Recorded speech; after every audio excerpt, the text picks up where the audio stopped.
Thanks, Lou. So do keep the passage open. As I was preparing for this morning, I was struck by the fact that what we do here on a Sunday, praying together, looking at the Bible, singing songs to worship God, it's not what most people are doing today. We're definitely in the minority if we think about what other people are doing here in Southampton or in the rest of the country. And we could ask ourselves, why do we do this? Is it a good use of our time coming here on a Sunday? Does it make any difference? And hopefully the answer to that is yes.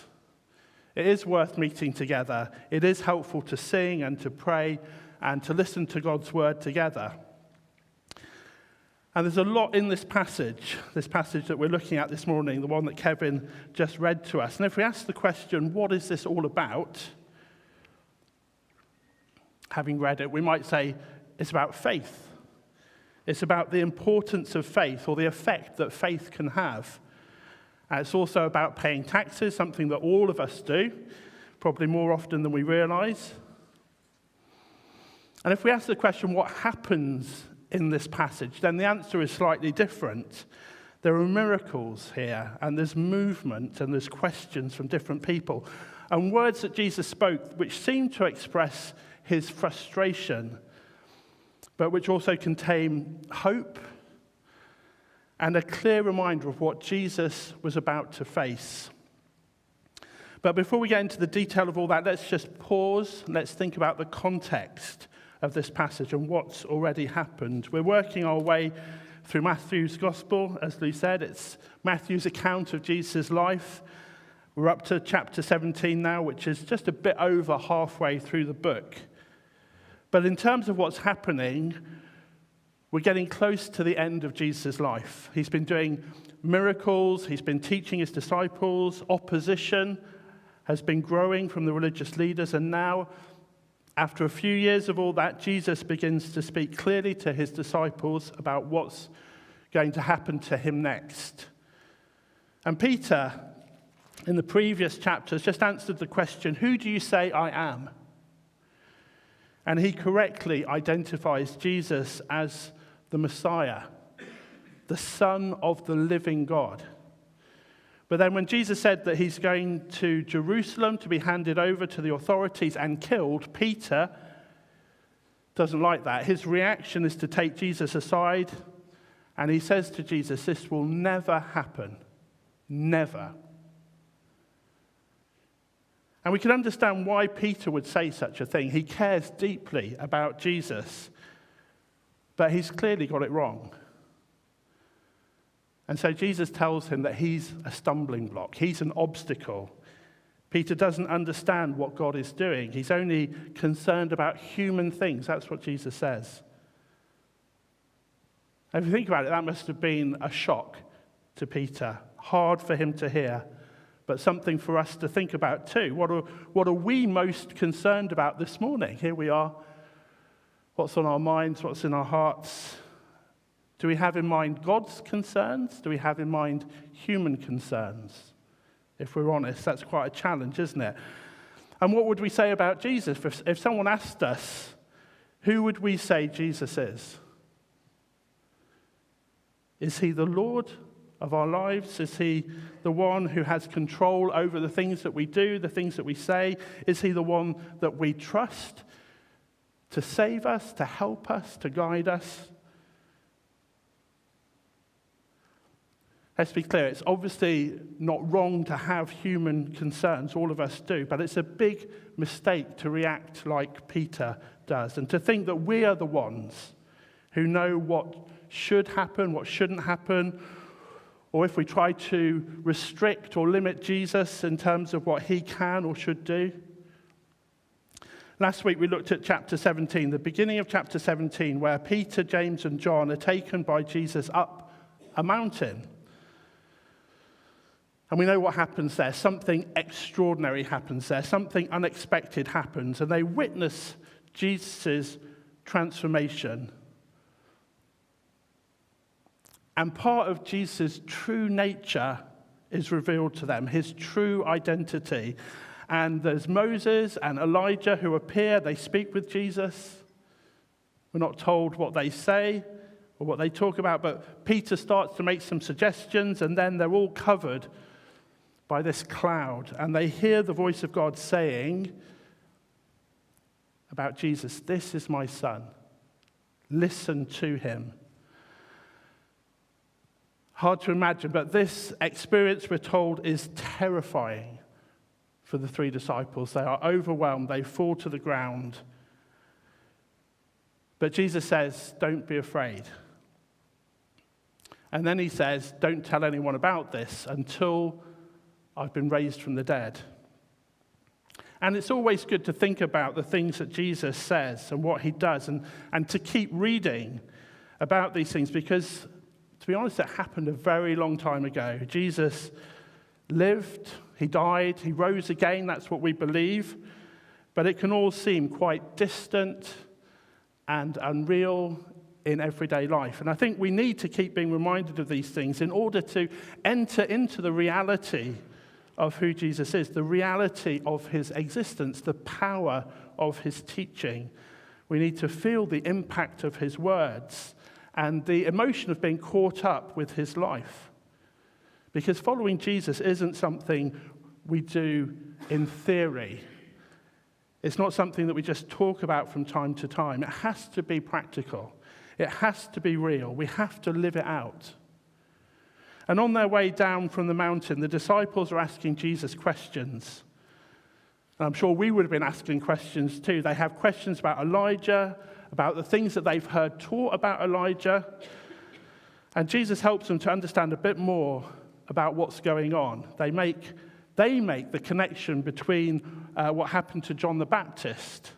And Jesus uses that to speak to them about the suffering that's ahead of him, preparing them. So Jesus is preparing them as he faces his future. He's preparing them for what's going to happen, even though there's so much that they don't understand.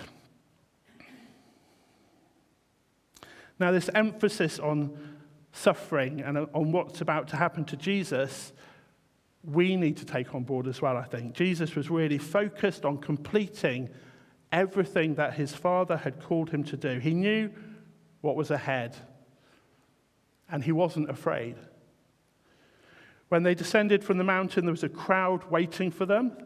Things had been happening while they'd been gone, and now there's another situation for Jesus to deal with. Remember, on the mountain, God had spoken. He'd spoken the same words that he'd said at Jesus' baptism. "This is my son, whom I love."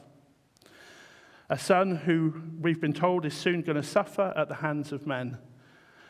And now a man approaches Jesus and kneels before him and says, "Lord, have mercy on my son." This is a man who clearly loves his son too. And he must have been very distressed by what was happening to him. He tells Jesus that his son has seizures and is suffering greatly, and that he often falls into the fire or into the water. And we can only imagine how helpless that man felt, that father. Perhaps we've heard of similar circumstances, similar situations, or maybe there are people that we know personally, families and children, who are also suffering a lot at the moment. Or we can think about what's happening in many parts of the world where there are all kinds of distress because of war, famine, people who've lost their homes, lost their families. And we can often feel helpless when we're faced with specific problems, difficult situations, or we can be overwhelmed because of the scale of suffering caused by war. And I'm sure that the father here would have tried to find help. He would have wanted help for his son. He would have gone to doctors or other people. He says that he brought his son to the disciples, but they couldn't heal him. And that prompts Jesus to say something which is quite harsh and severe. "You unbelieving and perverse generation, how long shall I put up with you? How long shall I stay with you?" And these are words that grab our attention because they're not what we would expect Jesus to say. But nonetheless, they're revealing, aren't they? They show us what Jesus was thinking, what he was feeling what he was facing, what he was up against. And perhaps this makes us wonder what Jesus would say to us today. What would he say about us? Are we part of an unbelieving and perverse generation too? I think undoubtedly we are. We look around us and it's not the way it should be. And that should prompt us to pay attention to what Jesus goes on to say next. Jesus, as we've read, tells the Father to bring the boy to him. Jesus then simply rebukes the demon. It comes out of the boy and he's healed. Jesus does what his disciples couldn't do. He does what no one else has been able to do. He heals the boy right there and then. And it's not the first time that his disciples have witnessed this kind of miracle. Bang, it's done. And I'm sure the Father would have felt such relief, would have felt such gratitude towards Jesus. His son's life has been saved, transformed. And Jesus has shown mercy, just as the man had asked him to do. And Matthew doesn't tell us now how the crowd who were there reacts, but instead, he mentions that the disciples come to Jesus in private, and they ask him why they couldn't drive out the demon. And it's a good question to ask. It's good that they ask this question because we've probably been all in that situation ourselves where we've tried to do something or we've prayed for someone and it hasn't worked. Nothing has happened. So what's Jesus' answer to their question? Why weren't they able to do it? It's pretty straightforward, isn't it? He says it's because you have too little faith. Not enough faith to drive out this demon. And what do we make of that? What do we make of that response from Jesus? What do you understand from this statement? You have too little faith. It's actually something that Jesus has said to them before. In fact, this is the 5th time Jesus has said the exact same thing to them. And 5 times Matthew quotes Jesus using this word that means little faith. 5 times. The first time was when Jesus was preaching the Sermon on the Mount, when Jesus was telling them not to worry about what they will eat or drink or what they will wear. The next time is when the disciples are in a boat on the lake. There's a huge storm. Jesus is asleep. They wake him up saying that they're going to drown.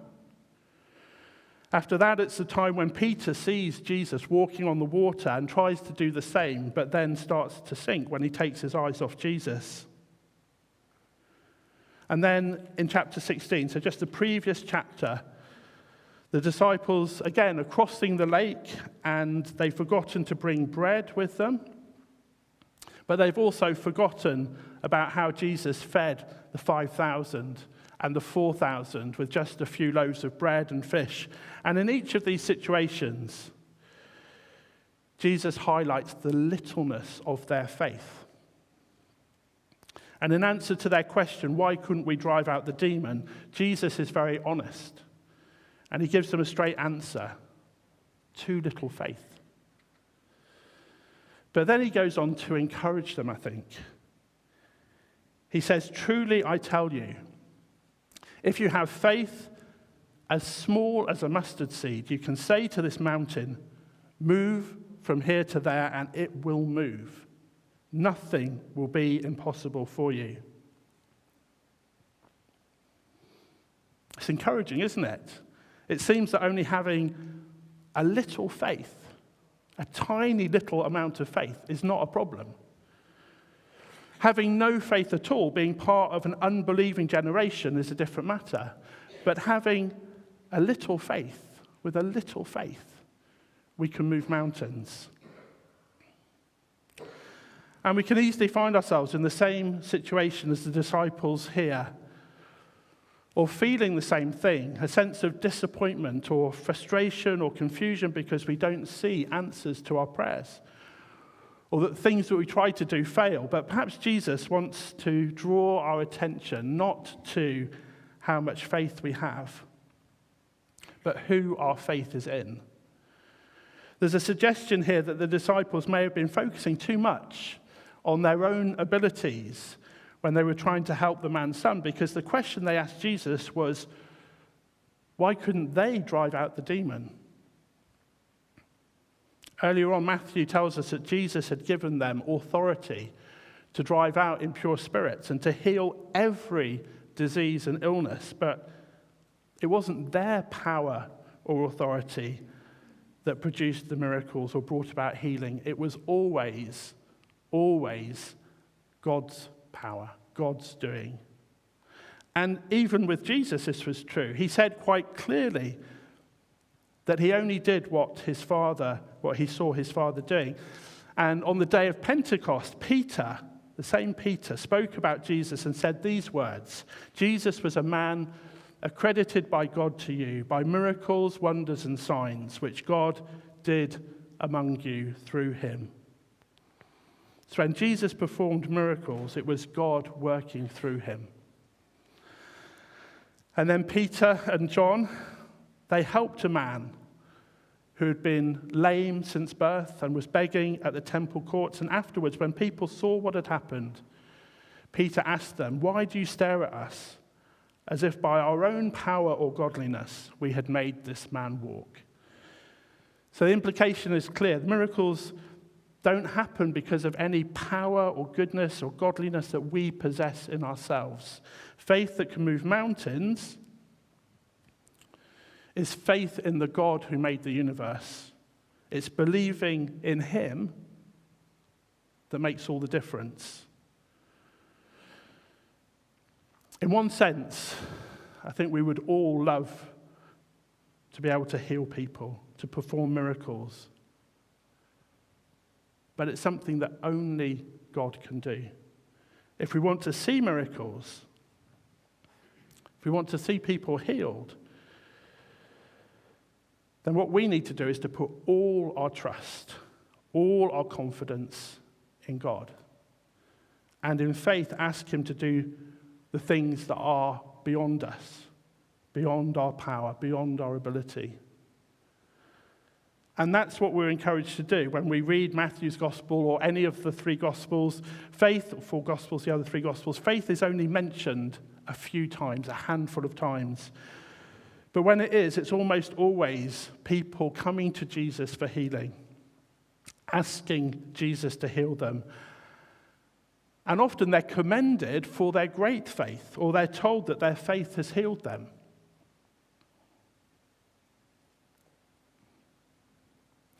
If we focus on doing the things that we're told to do, then I believe we will see miracles. We'll see signs and wonders and miracles. If we do what God tells us to do. And when the Father spoke from the cloud on the mountain, he said, "This is my Son. Listen to him." So we should listen to him. And if we make listening to Jesus our priority, if we make listening to Jesus and doing what Jesus says our priority, then I'm sure we will see him do more and more and more. And our little faith, our tiny faith, will grow and grow. So that's really what I wanted to say this morning. Let's keep listening to Jesus. Let's listen to these important words. Listen to all the things that he says. Take them to heart. Because Jesus says, "Truly I tell you, if you have faith as small as a mustard seed, you can say to this mountain, 'Move,' and it'll move." Nothing, Jesus says, will be impossible for you. So we need to hear these words. They are words of promise. And we need to put our trust in the one who makes the promise. That's what faith is.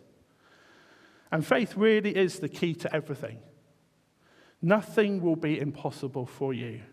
That's what Jesus says here. Nothing will be impossible for you, not because of any power or godliness that we possess, but because of the faithfulness of the one who speaks the promise. And that's why we should listen. That's why we should believe in him. And that's why we should trust him wholeheartedly. And we know that we can trust him. We know that we can trust him because of what Matthew goes on to say next. When they came together in Galilee, Jesus said to them, "The Son of Man is going to be delivered into the hands of men. They will kill him, and on the third day he will be raised to life." When we read this verse, we don't react in the same way as the disciples did when they heard Jesus say these things. Matthew tells us that they were filled with grief, and we can understand why. But for us, when we listen to what Jesus is saying, when we hear these words, what we hear is a statement of faith from Jesus. This is Jesus expressing his trust and his faith in what God has said. Jesus knows what's going to happen. He makes it very clear. He trusts his Father 100%. He has total confidence in his Father's love for him and in the promise of resurrection life. And we can read in other places, in Hebrews chapter 12, it talks about Jesus being the author and perfecter of faith,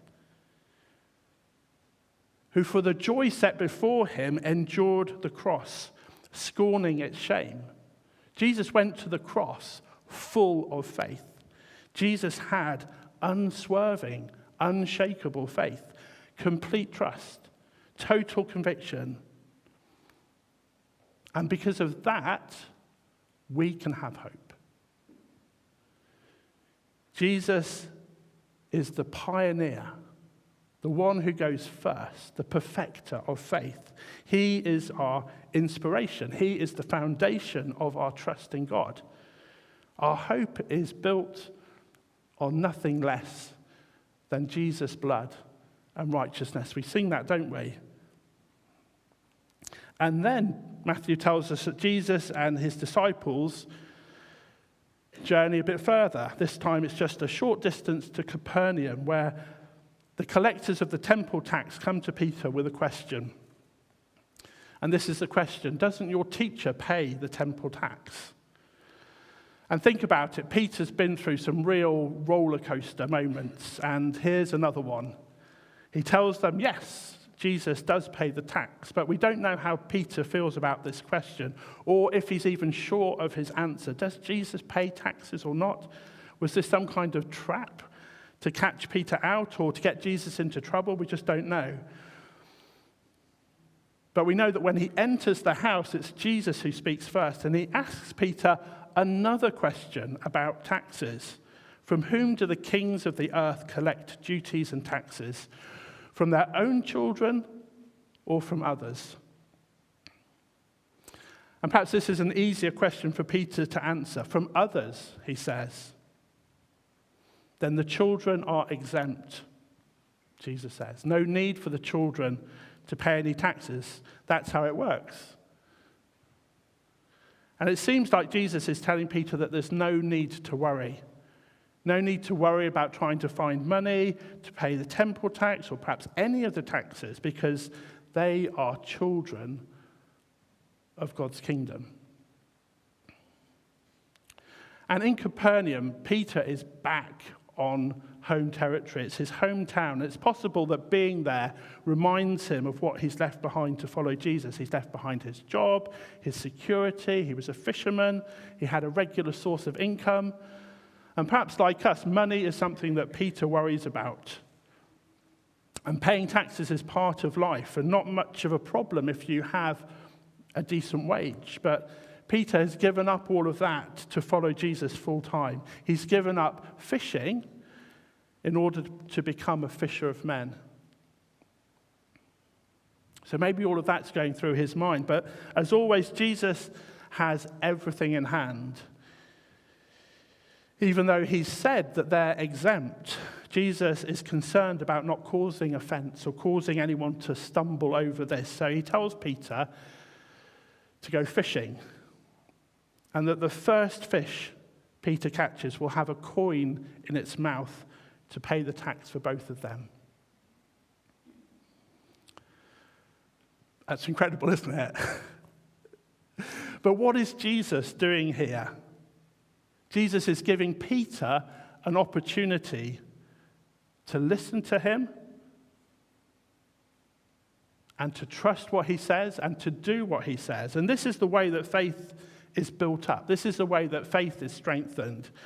If Peter does what Jesus tells him to do and he finds a coin in the mouth of the first fish that he catches, then he will know that he can trust Jesus for other things. He will experience that miracle, because how can Jesus possibly know that the first fish that Peter catches will have a coin in its mouth?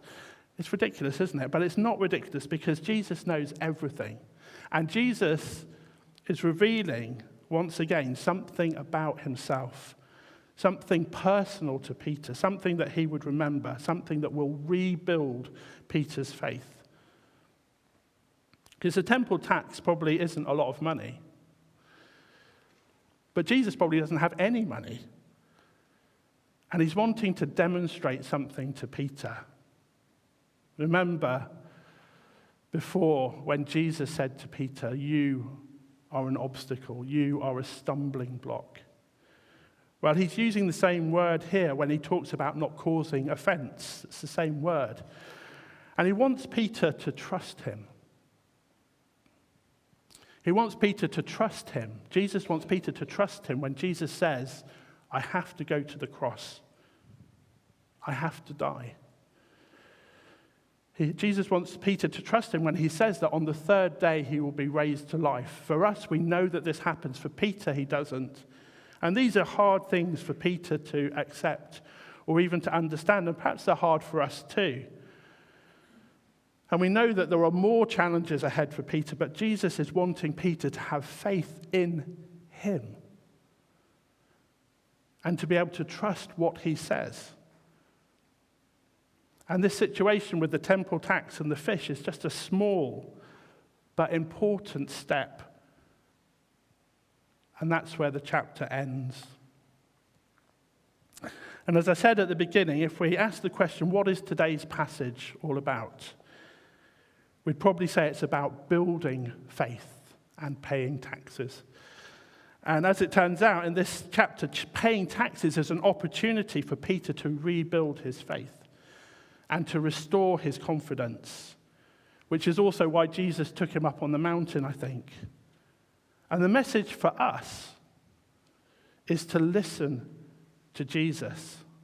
Listen to Jesus and live out our faith. But we need to work out what that means in practice, what that could look like this week.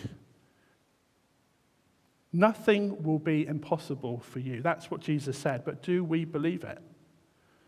Do we believe what Jesus says? Do we trust what he says? Nothing will be impossible. And there are things that look impossible for us, things that we're praying for or hoping for, things that are beyond us. Things that are beyond our abilities, things that would be impossible for us to do or to achieve or to make happen. So where does God want us to exercise our faith this week? What does he want us to trust him for? And perhaps we can just take a moment to ask that question. Ask the Lord, what do you want me to trust you for this week? What do you want me to ask you for today as I look ahead to the coming week? So feel free just to close your eyes and pray as we try to listen to what Jesus is saying to us in this moment. And if there is something specific that God is saying to you about faith, about trusting him with the things that are coming this week, then before you leave, it might be good to share that with one other person as an encouragement, as a means of spurring one another on towards love and good deeds.